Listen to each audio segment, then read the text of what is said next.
Donc Florent Bayard, je suis exploitant à Merseuil, à côté de Beaune, en Côte d'Or. Ludovic Bonardo, donc je suis producteur de cassis à Bonencontre. La culture du cassis est liée à la production viticole. Il y a toujours eu des cassis aux alentours de la vigne. Les premiers fabricants en fait, de crème de cassis étaient au départ des négociants en vin qui ont souhaité développer cette filière liqueur et crème de fruits. Mon travail principal, c'est de faire du vin, et sur le vin, on s'intéresse principalement aux arômes. Et il y a une chose qui est vraiment très intéressante sur le cassis, c'est en fait l'arôme du cassis. Dans le plant de cassis, tout sent. La branche sent, les bourgeons sentent bon, et les feuilles aussi, et le fruit bien sûr au moment de la récolte.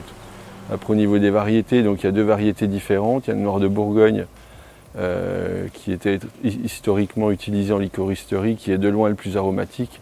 Quand on goûte le fruit, en fait, il y a vraiment un goût de cassis très prononcé, un petit peu végétal.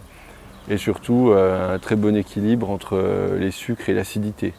Et le Black Dawn, qui est une variété plus moderne, lui donne des plus gros rendements. Donc si on fait un comparatif à la vigne, les fruits ont un goût qui est un peu plus dilué.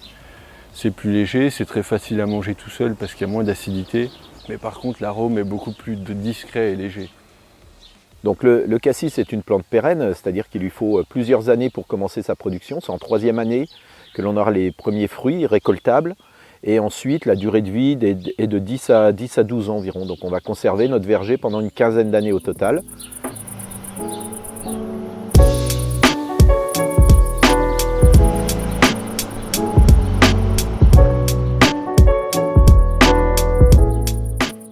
Alors, le rôle de la coopérative, c'est d'assurer la commercialisation du cassis, que ce soit le cassis fruits, feuilles ou bourgeons, parce qu'on a les trois productions au niveau de Socofruits. Pour les coopérateurs, le but c'est vraiment en premier lieu la mise en commun de leur volume, parce que là on est sur des marchés industriels.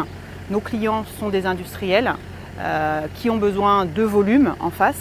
Donc chaque producteur individuellement ne pourrait pas approcher ces marchés-là. Ils ont vraiment besoin de se regrouper pour qu'on puisse faire masse et proposer voilà, des volumes conséquents qui correspondent vraiment aux besoins de nos clients industriels. Le cycle du cassis, comme toute plante pérenne, en fait, il a un cycle assez voisin de celui de la vigne. Donc durant l'année, il faut le tailler durant l'hiver et il faut l'entretenir, le désherber, vérifier qu'il n'y ait pas de maladie, de développement de maladie pendant la saison, pour arriver à une récolte qui se fait courant juillet, première quinzaine de juillet. Donc là, nous sommes en plein dedans, nous sommes à la veille de récolte aujourd'hui. Avant la récolte, on mesure le taux de Brix, c'est-à-dire le taux de sucre dans le jus de cassis. On fait un jus à partir des baies et on mesure avec un réfractomètre pour savoir si la maturité est bonne, si on va pouvoir récolter. Ça donne un petit peu le go pour que les producteurs lancent leur récolte. À la récolte, c'est une grosse organisation. On renforce l'équipe déjà, on fait venir des jeunes avec nous. On tourne 24 heures sur 24, donc on a plusieurs équipes pour faire la récolte. Il faut à la fois des gens qui sont là pour le conditionnement, il faut plusieurs chauffeurs de machines, des chauffeurs pour la logistique, que ce soit les camions ou les manuscopiques. Donc ça demande quand même une grosse organisation. Il faut le faire aussi avec la météo. Donc c'est le stress de ce que la nature peut nous offrir. Il faut choisir les bonnes périodes et là, il faut travailler vite, quoi. Une multitude de produits est fabriquée à partir du cassis. Ça va des plus traditionnels comme la crème de cassis, ça c'est emblématique, c'est purement français, c'est 100% français.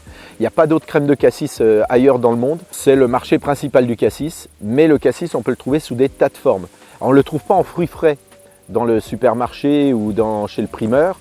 Donc il est un peu méconnu du consommateur, mais on le trouve dans une multitude de transformations. En coulis par exemple, tu peux le trouver en pâtisserie ou dans les cuisines, ils l'utilisent beaucoup. En jus.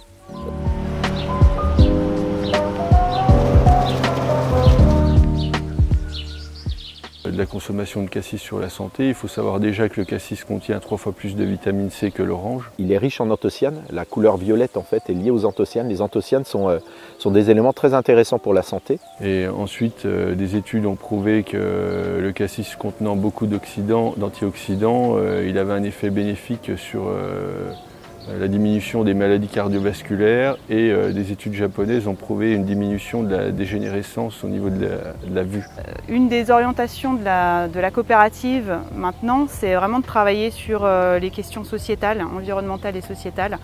Donc moins d'usage de pesticides, une attention particulière sur les sols, la régénération des sols, sur les pollinisateurs. On peut mettre en place des ruches domestiques, donc pour faire du miel, ou on fait des lâchers d'abeilles sauvages, d'osmies, pour justement favoriser cette pollinisation pendant la période de fleurs. La France est le 3e pays à produire du cassis, derrière l'Angleterre et derrière surtout la Pologne. Par contre, qualitativement, les variétés françaises sont reconnues à l'international pour les qualités organoleptiques, c'est-à-dire de goût, de couleur, mais également les valeurs nutritionnelles du cassis français. On a des variétés spécifiques qui sont vraiment reconnues dans le monde entier. Ça a vraiment une valeur très qualitative.